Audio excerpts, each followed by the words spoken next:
Vamos a recibir al doctor Julio Santiago Marcelo, él es gastroenterólogo. ¿Cómo está, doctor? Buenos días. ¿Qué tal? Buenos días, Smith. Mucho gusto de estar acá.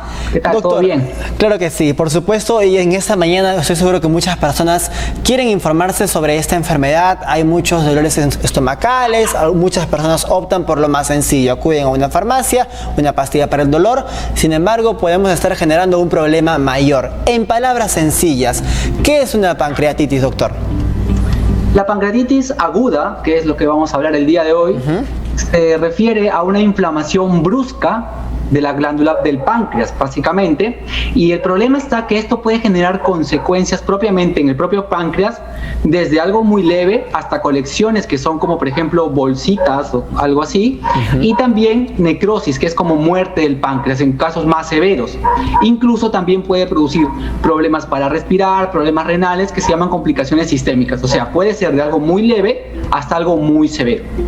Claro que sí, y como yo lo decía también hace unos segundos, ¿no? Hay diferentes momentos en los que se presenta esta enfermedad. ¿Hay manera, doctor, de que el cuerpo nos vaya avisando también de que estamos ante una eventual pancreatitis? ¿O cuáles son esos factores o errores comunes que comete una persona para que finalmente pueda tener esta enfermedad? El detalle está en que la pancreatitis aguda es algo brusco, entonces no es que nos va a avisar poco a poco como una enfermedad crónica. Y hay que tener en cuenta cuáles son las causas principalmente. Dentro de las causas, la principal es tener cálculos en la vesícula biliar. Y esto es algo muy frecuente. Entonces, sobre todo mujeres, personas con obesidad, antecedentes familiares de haber tenido cálculos, tener entre más 40 o más, o tener hijos, son factores de riesgo para tener cálculos en la vesícula. Este cálculo puede salir de la vesícula y obstruir el páncreas, y esto genera una pancreatitis. Esa es la causa más frecuente. Entonces, si un paciente tiene cálculos en la vesícula, tiene que tener en cuenta esto, que hay posibilidad, si el paciente consume sobre todo lácteos o grasas, de que la piedra pueda salir y generar pancreatitis. Pero si esto sucede, el dolor será muy intenso, básicamente en mi abdomen superior, la boca del estómago, a veces se va como una franja hacia atrás y se puede ver náuseas y vómitos también en ocasiones. Claro que pero sí. Es brusco. Exacto, entonces, si estamos hablando como un precedente de que hay cálculos en la vesícula, como un primer paso para eventualmente desarrollar pancreatitis, ¿se puede entonces detectar a tiempo estas piedras en las vesículas y eliminarla y de alguna manera bajar las opciones que tenemos para evitar la pancreatitis? Sí, el detalle está en que las ecografías en realidad no están recomendadas para todas las personas, pero supongamos que un paciente o una persona tenga un dolor debajo de la costilla derecha. Debajo de la costilla derecha es la localización donde normalmente están los cálculos. Aquí. Y el tipo de dolor exacto, debajo de la costilla derecha, y el dolor es como un cólico, así como si alguien te exprimiera. No es como un incógno, sino es como un cólico, y en ocasiones se va hacia la parte de atrás.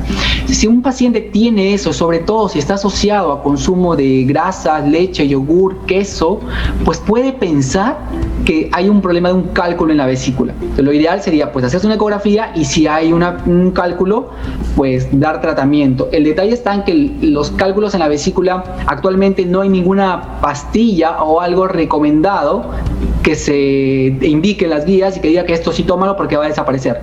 No hay nada para eso. Los cálculos en la vesícula, si hay dolor, hay que operarlos, y si es asintomático hay que cuidarse. Pero eso es un buen punto para poder saber que eso nos puede generar una pancreatitis aguda. Para comprender un poco más sobre la magnitud de este problema, si no le prestamos la debida atención, debemos también entender la función vital que cumple el páncreas, doctor. ¿Cuál es? Por favor, explíquenos.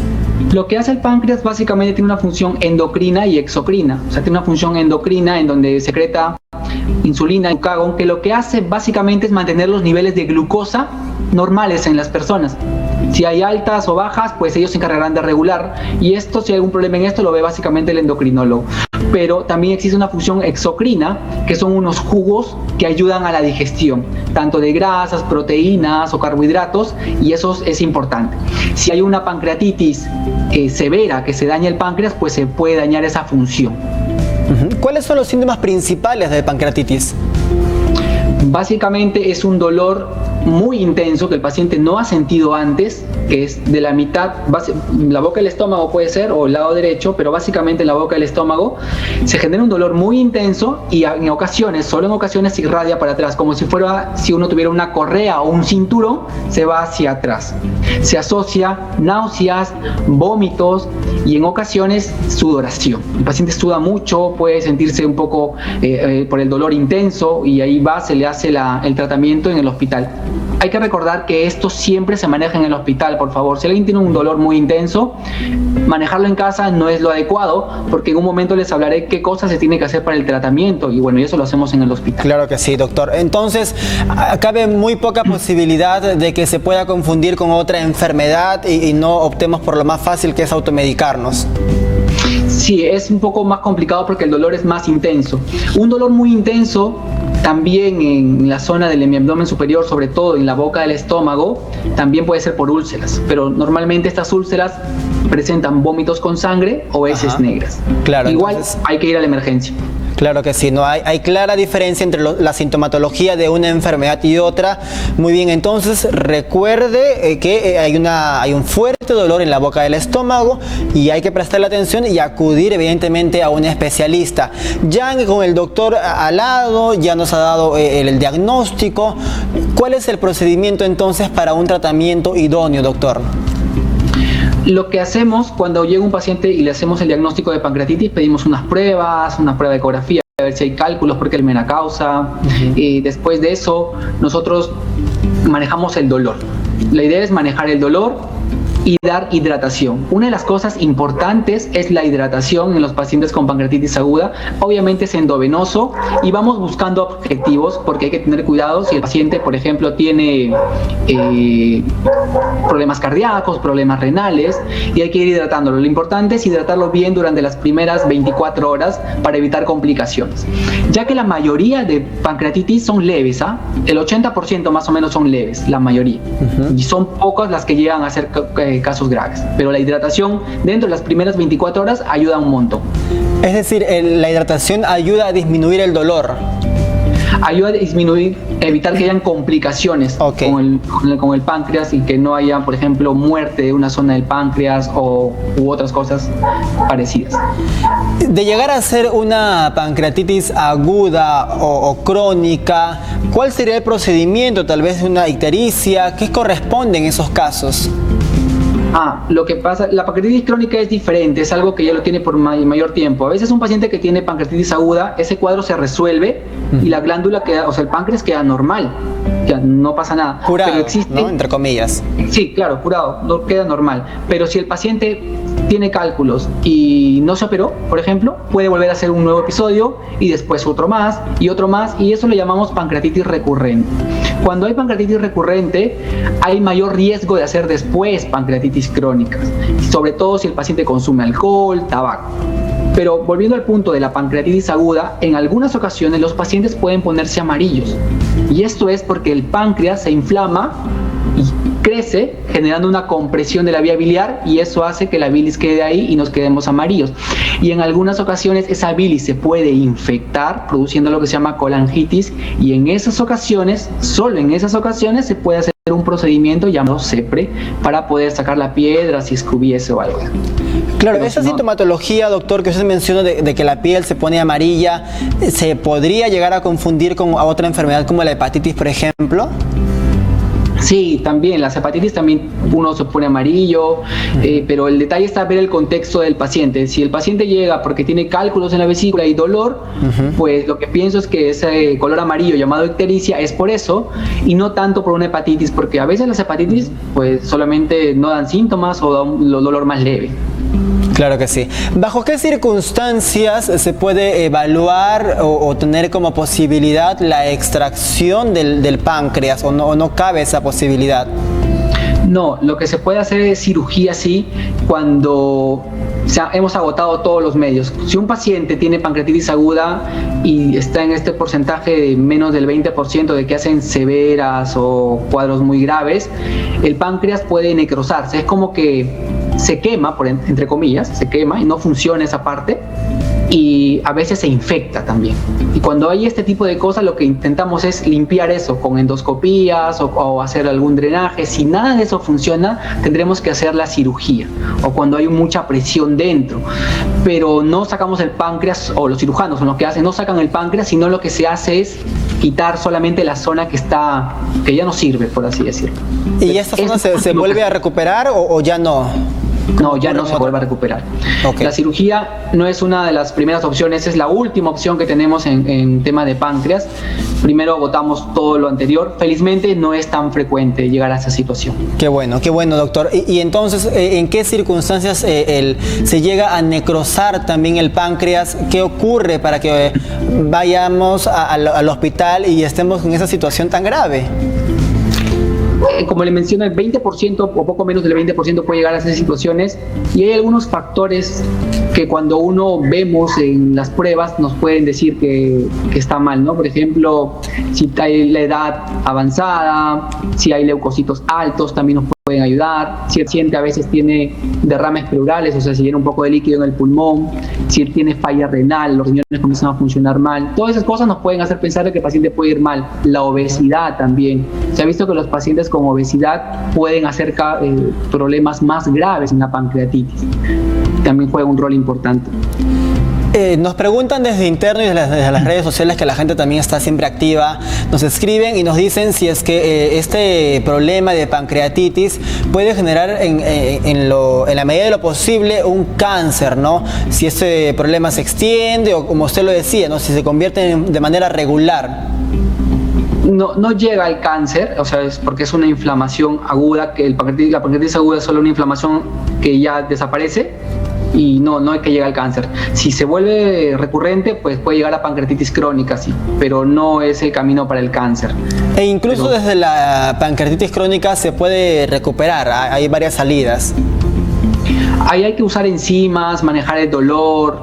Es un paciente con un tiempo de enfermedad mucho más largo en las pancreatitis crónicas. Es diferente el contexto, ¿no? Es paciente que a veces ya ha tenido muchos episodios también de dolor. En cambio, la pancreatitis aguda básicamente es un dolor que apareció de pronto. Es algo rápido, y sobre todo en los pacientes con pancreatitis aguda lo que se busca es que se alimenten rápidamente.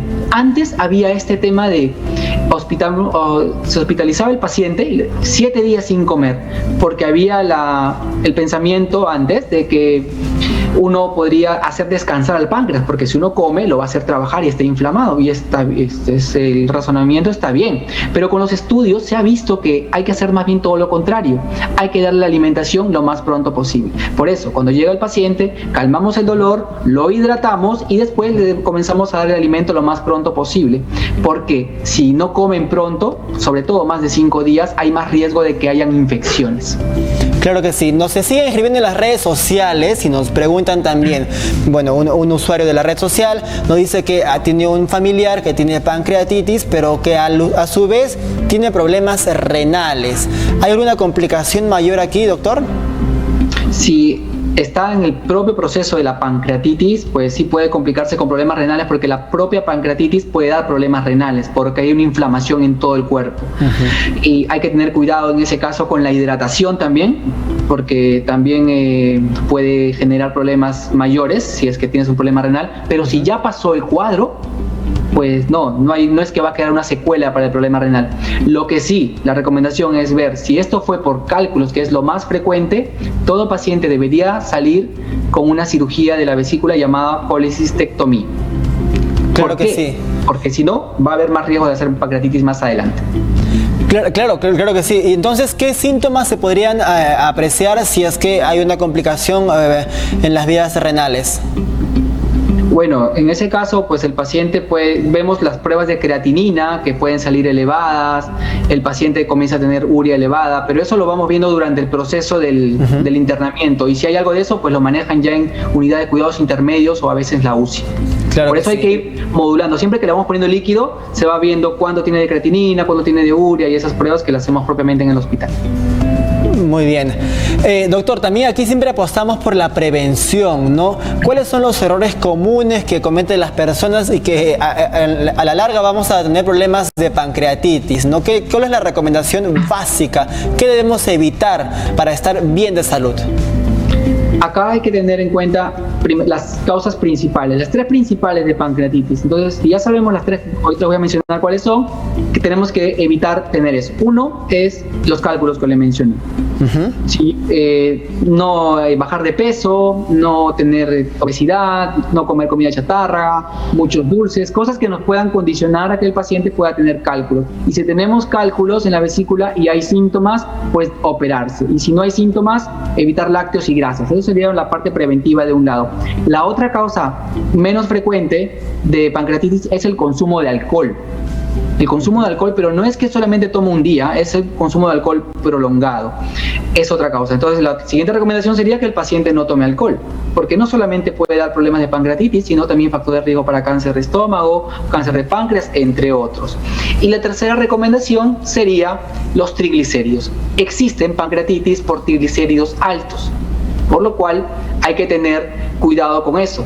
Si los triglicéridos están altos, dar tratamiento con el endocrinólogo, mejorar los estilos de vida, bajar de peso y todas las recomendaciones que se le puede dar. Pero básicamente esas tres cosas.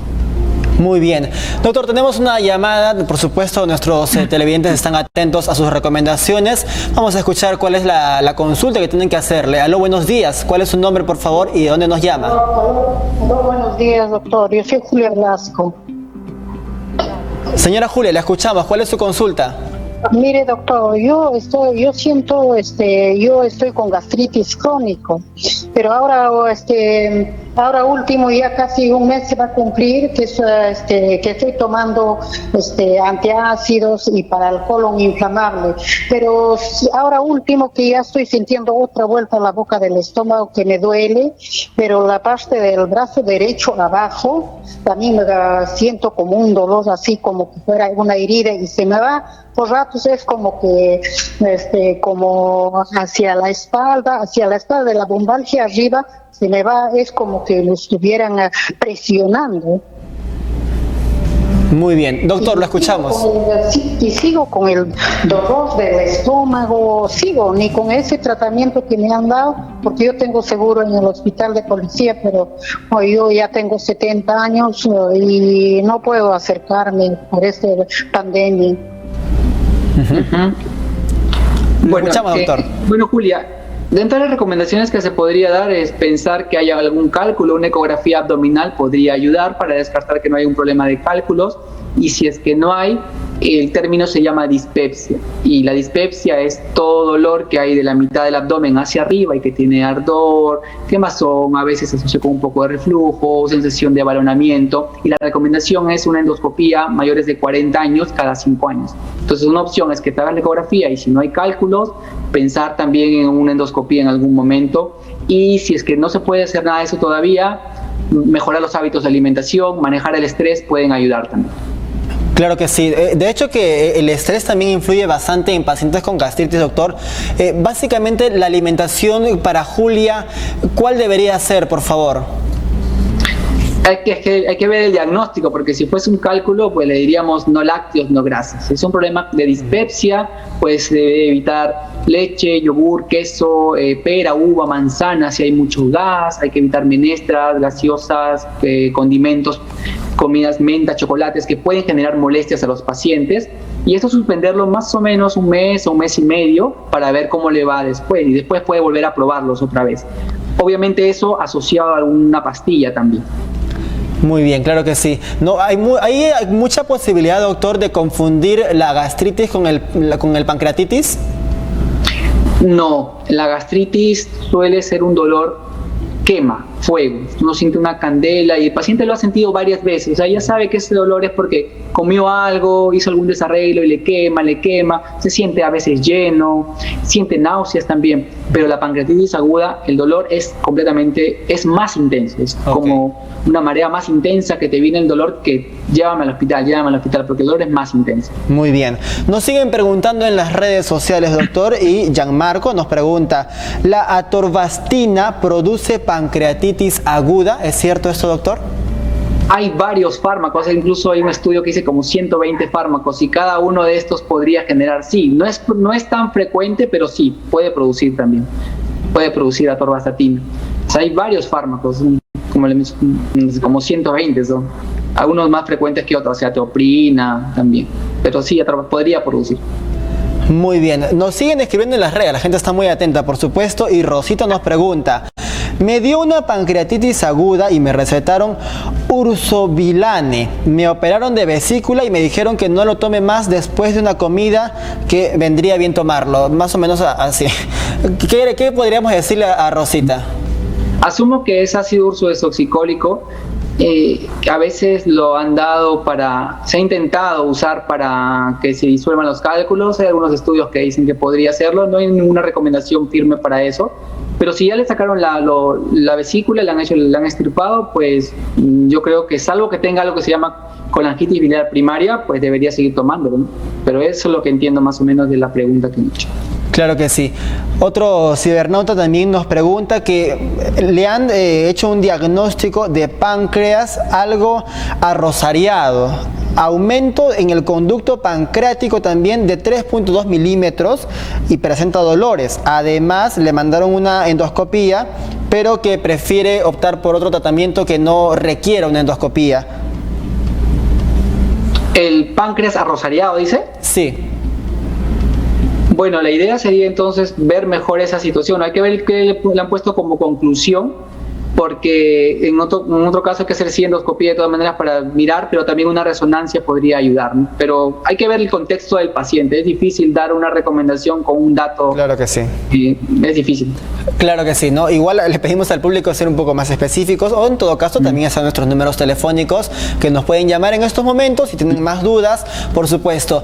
Básicamente, y esto me genera preocupación, doctor, es el consumo del alcohol, quizás, ¿no? Lo que también a muchas personas puede preocupar, y durante esta cuarentena, durante la pandemia, casi a diario tenemos que informar que hay fiestas clandestinas, hay muchas personas que tienen mucho gusto por el alcohol, ¿no? Más o menos, ¿de qué tiempo prolongado estaríamos hablando, o con qué frecuencia de consumo de alcohol se podría hablar para poder generar un problema de pancreatitis aguda?